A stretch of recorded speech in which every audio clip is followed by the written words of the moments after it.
شام سے مصر واپس لوٹنے کے بعد سلطان صلاح الدین ایوبی ان کاموں کو نپٹانے میں مصروف ہو گئے جو ان کی 2 برس کی غیر حاضری کی وجہ سے اکٹھے ہو گئے تھے۔ انہوں نے سب سے پہلے قاہرہ شہر کی از سر نو تعمیر و توسیع کا حکم دیا اور ساحلی شہر اسکندریہ کو مزید مضبوط کرنے کی طرف توجہ دی۔ انہوں نے اپنے بحری بیڑے کی مرمت کا بھی حکم دیا کیونکہ بازنطینی صلیبیوں کے ساتھ مل کر ایک مرتبہ پھر مصر پر حملے کی تیاریاں کر رہے تھے۔ دوسری جانب سلطان صلاح الدین ایوبی کے مصر واپس لوٹ جانے کے بعد صلیبیوں نے دمشق کے آس پاس کے علاقوں پر حملے شروع کر دیے۔ حالانکہ ستمبر 1175 عیسوی میں صلاح الدین ایوبی اور یروشلم کی بادشاہت کے درمیان جنگ بندی کا معاہدہ طے پا چکا تھا۔ مورخ لین پول کی روایت کے مطابق صلیبی مسلمانوں کے ساتھ کیے جانے والے معاہدوں کی پاسداری کرنے کے قائل نہیں تھے۔ جب توران شاہ صلیبی حملوں کو روکنے کے لیے آگے بڑھا تو اسے صلیبیوں کے ہاتھوں عبرتناک شکست ہوئی۔ اس کامیابی کے بعد صلیبیوں کے حوصلے اور بھی بڑھ گئے اور انہوں نے مزید آگے بڑھ کر حملے شروع کر دیے۔ اسی دوران فلینڈرز کا نواب فلپ اول زیارت کے لیے یروشلم آیا۔ فلپ اول یروشلم کے بادشاہ بالڈون کا پھوپھی زاد بھائی تھا۔ بالڈون کو امید تھی کہ فلپ مصر پر حملے میں اس کا ساتھ دے گا۔ اس حملے کے لیے بالڈون نے پہلے سے ہی بازنطینیوں کے ساتھ مل کر حملے کی تیاریاں کر رکھی تھیں۔ بازنطینی بحری بیڑا 150 بحری جہازوں کے ساتھ عکا کی بندرگاہ پر حملے کے حکم کا انتظار کر رہا تھا۔ بالڈون جزام کا مریض اور بے اولاد تھا۔ فلپ سے چونکہ بالڈون کا خونی رشتہ تھا اس لیے وہ چاہتا تھا کہ وہ فلپ کو یروشلم کا بادشاہ نامزد کر دے۔ بالڈون نے فلپ کو یروشلم کی حکومت سنبھالنے کی پیشکش کی اور کہا کہ وہ مصر پر حملہ کرنے والی فوج کی کمان کرے، مگر فلپ کے ارادے کچھ اور ہی نظر آ رہے تھے۔ اس نے مصر پر حملہ کرنے والی فوج کی کمان اور یروشلم کی حکومت دونوں ہی سنبھالنے سے انکار کر دیا اور کہا کہ وہ یہاں صرف زیارت کے لیے آیا ہے۔ ولیم سوری کی روایت کے مطابق ان حالات کو دیکھتے ہوئے آخر کار فلپ نے اپنے ارادے کا اظہار کیا اور کہا کہ وہ اپنے جاگیرداروں کی شادی بالڈون کی بہن سبیلا اور سوتیلی بہن ایسابیلا سے کرانا چاہتا ہے۔ سبیلا کا شوہر ولیم منفراد حال ہی میں فوت ہوا تھا اور وہ اپنے ہونے والے بیٹے بالڈون پنجم کے ساتھ حاملہ تھی۔ مورخ ولیم سوری جو اس تنازع کا اہم ثالث تھا، اس نے فلپ کو بتایا کہ سبیلا کے خامند کو فوت ہوئے ابھی بہت تھوڑا عرصہ گزرا ہے، لہذا اس شادی میں جلد بازی کرنا مناسب نہیں ہوگا۔ طرابلس کے حاکم ریمنڈ سوم نے بھی فلپ کی شدید مخالفت کی کیونکہ وہ خود بھی یروشلم کی بادشاہت کا دعوے دار تھا۔ اس کے علاوہ ریمنڈ کے حامی خاندان ابلن نے بھی فلپ کی مخالفت شروع کر دی کیونکہ وہ خود شہزادیوں کی شادی اپنے خاندان میں کرانا چاہتے تھے۔ ابلن خاندان کے بالڈون نے اس موقع پر فلپ کے ساتھ بھرے دربار میں توہین آمیز سلوک کیا۔ یروشلم سے رسوا ہونے کے بعد فلپ اکتوبر 1170 عیسوی میں وہاں سے شمال کی طرف چلا گیا اور طرابلس کے ریمنڈ کے ساتھ مل کر ہارم کے سرحدی قلعے کا محاصرہ کرنے کا فیصلہ کیا۔ صلیبی فوج کے زیادہ تر سپاہی جن میں ٹیمپلر اور نائٹس شامل تھے ریمنڈ اور فلپ کے ساتھ شامل ہو گئے۔ ان حالات میں یروشلم کی عسکری طاقت کمزور ہو گئی اور مصر پر حملے کا منصوبہ بھی ناکام ہو گیا۔ توران شاہ پہلے ہی صلیبیوں سے شکست کھا چکا تھا اور صلیبیوں کے حوصلے مزید بڑھ چکے تھے، لہذا فلپ اور ریمنڈ نے ایک بڑی فوج اکٹھی کر کے ہارم پر فوج کشی کا فیصلہ کیا۔ ہارم کا قلعہ دفاعی لحاظ سے ریاست حلب اور انطاکیہ دونوں کے لیے ہی اہم تھا۔ 1164 عیسوی سے پہلے ہارم کا قلعہ صلیبیوں کا مضبوط گڑھ ہوا کرتا تھا۔ 1164 عیسوی میں ہارم کی جنگ میں نور الدین زنگی کے ہاتھوں عبرتناک شکست کے بعد ہارم کا قلعہ زنگیوں کے پاس چلا گیا۔ صلیبی ہارم کو فتح کر کے اپنے دفاعی انتظامات کو مضبوط کرنے کے علاوہ ہارم کی شکست کا بدلہ بھی لینا چاہتے تھے۔ جب سلطان صلاح الدین ایوبی کو ہارم پر فوج کشی کی خبر ملی تو انہوں نے مصر سے یروشلم پر حملہ کرنے کا فیصلہ کیا۔ انہوں نے بغیر وقت ضائع کیے 20 سے 30 ہزار کی فوج کے ساتھ یروشلم کی طرف پیش قدمی شروع کر دی۔ جب شاہ یروشلم بالڈون کو صلاح الدین ایوبی کی پیش قدمی کی خبر ملی تو وہ بھی اسکلان کی طرف روانہ ہوا تاکہ صلاح الدین ایوبی کی فوج کو سرحد پر ہی روک لیا جائے۔ سلطان صلاح الدین ایوبی نے اپنی فوج کو 3 حصوں میں تقسیم کیا، ایک حصے کو غزہ اور دوسرے کو اسکلان میں چھوڑا اور تیسرے حصے کے ساتھ آگے بڑھ کر ریاست یروشلم کے علاقوں پر حملے شروع کر دیے۔ مصری فوج کے ایک دستے نے اسکلان کے قریب بالڈون کو بھی روک لیا۔ سلطان صلاح الدین ایوبی یہ بات جانتے تھے کہ یروشلم کی زیادہ تر فوج ہارم پر حملے کے لیے وہاں سے باہر جا چکی ہے اور بالڈون کی فوج کو بھی ایوبی فوج نے اسکلان کے قریب روک رکھا ہے، لہذا سلطان صلاح الدین ایوبی نے اپنی فوج کو ریاست یروشلم میں پھیلا دیا۔ ایوبی فوج نے رملہ، لود اور ارسوف پر حملے کیے اور آس پاس کے علاقوں کو تباہ کر دیا۔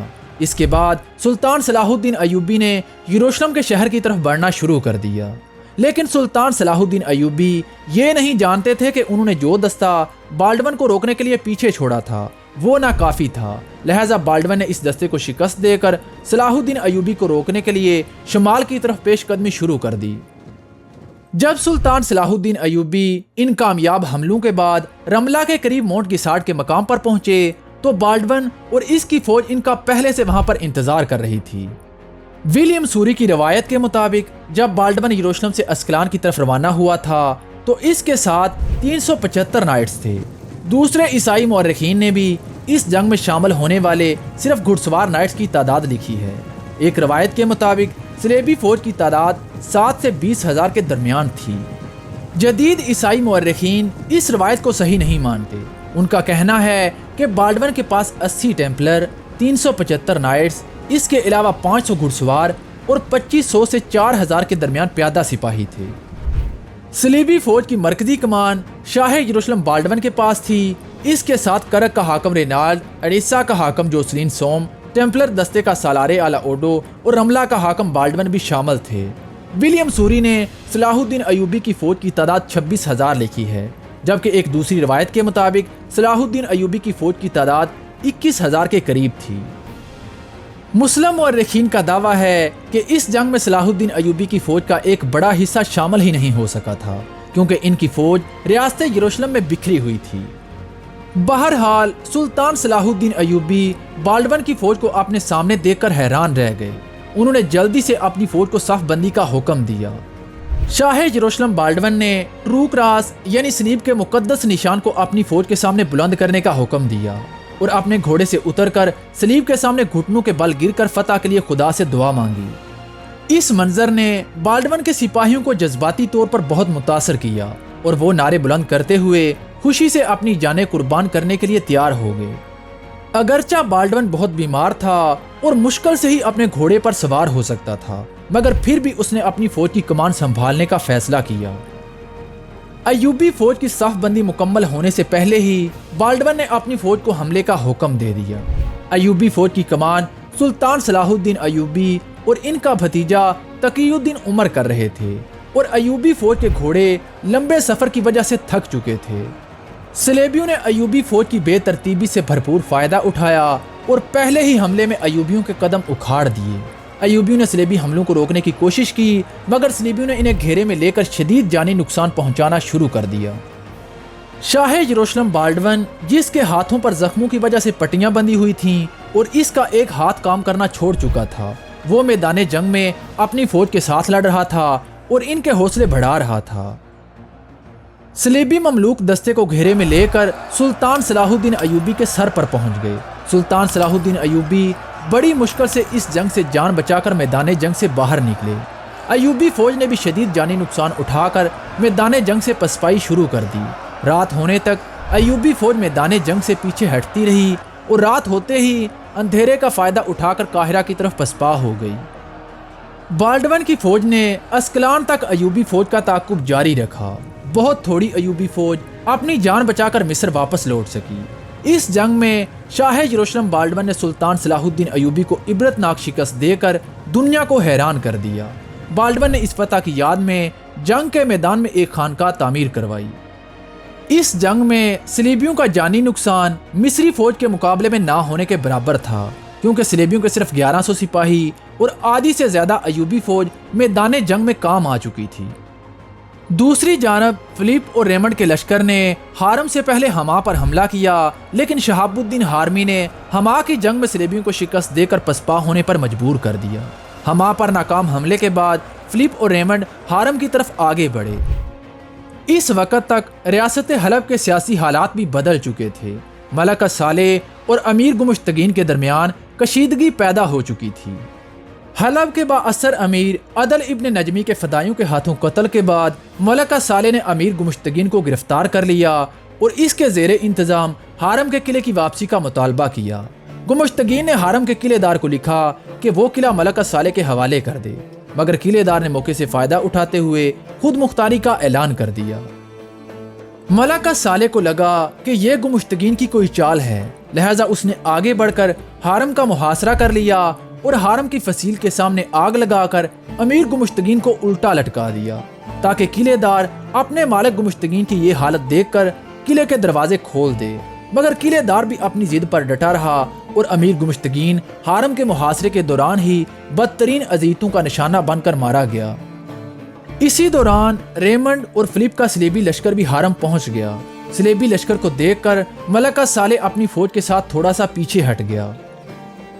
حرم کے محاصرے کے دوران ملکہ صالح نے صلیبیوں سے صلح کی پیشکش کی اور کہا کہ اگر وہ حرم کا محاصرہ اٹھا کر واپس چلے جائیں تو ریاست حلب اس کے بدلے میں انہیں خطیر رقم ادا کرے گی، اور ساتھ ہی دھمکی دی کہ اگر صلاح الدین ایوبی اپنی فوج کے ساتھ یہاں پہنچ گیا تو قلعے دار ان کے ساتھ مل جائے گا۔ لہذا صلیبیوں نے اس پیشکش کو قبول کر لیا اور 4 ماہ کے محاصرے کے بعد رقم لے کر واپس لوٹ گئے۔ اس کے چند دن بعد حرم کے قلعے دار نے صلیبیوں کے دوبارہ حملے کے خوف سے قلعہ ملکہ صالح کے حوالے کر دیا۔ دوسری جانب سلطان صلاح الدین ایوبی نے مصر میں دوبارہ اپنی فوج اکٹھی کی اور 23 مارچ 1178 عیسوی کو مصر سے شام کی طرف روانہ ہو گئے اور اس سال کا باقی حصہ انہوں نے شام میں ہی گزارا۔ اس قیام کے دوران سلطان صلاح الدین ایوبی کے بھائی توران شاہ نے ان سے کہا کہ بلبک کی جاگیر اسے دی جائے، کیونکہ بلبک سے توران شاہ کی بچپن کی یادیں وابستہ تھیں۔ سلطان صلاح الدین ایوبی نے اس بات پر کوئی خاص توجہ نہ دی، کیونکہ بلبک کی جاگیر وہ پہلے ہی ابن مقدم کو دے چکے تھے۔ ابن مقدم وہ امیر تھا جس نے سب سے پہلے سلطان صلاح الدین ایوبی کو شام میں مداخلت اور دمشق پر قبضے کی دعوت دی تھی۔ دمشق پر قبضے کے بعد سلطان نے بلبک کی جاگیر اسے دے دی تھی، مگر اب توران شاہ سلطان صلاح الدین ایوبی پر دباؤ ڈال رہا تھا، جس کی وجہ سے مجبوراً سلطان کو ابن مقدم سے بلبک واپس مانگنا پڑا۔ ابن مقدم بھی بلبک کو چھوڑنے کے لیے تیار نہیں تھا، لہٰذا اس پر دباؤ ڈالنے کے لیے سلطان نے بلبک کا محاصرہ کر لیا اور خط و کتابت کے ذریعے بھی ابن مقدم کو سمجھانے کی کوشش کی۔ جب موسم سرما شروع ہوا تو سلطان بلبک کے محاصرے کی ذمہ داری تغرل جاندار کے حوالے کر کے دمشق واپس لوٹ آئے۔ آخر کار ابن مقدم بیرین، کفرتاب اور مرا کی جاگیروں کے بدلے میں بلبک توران شاہ کو دینے کے لیے راضی ہو گیا، لہٰذا سلطان نے اسے یہ جاگیریں دے کر بلبک توران شاہ کے حوالے کر دیا۔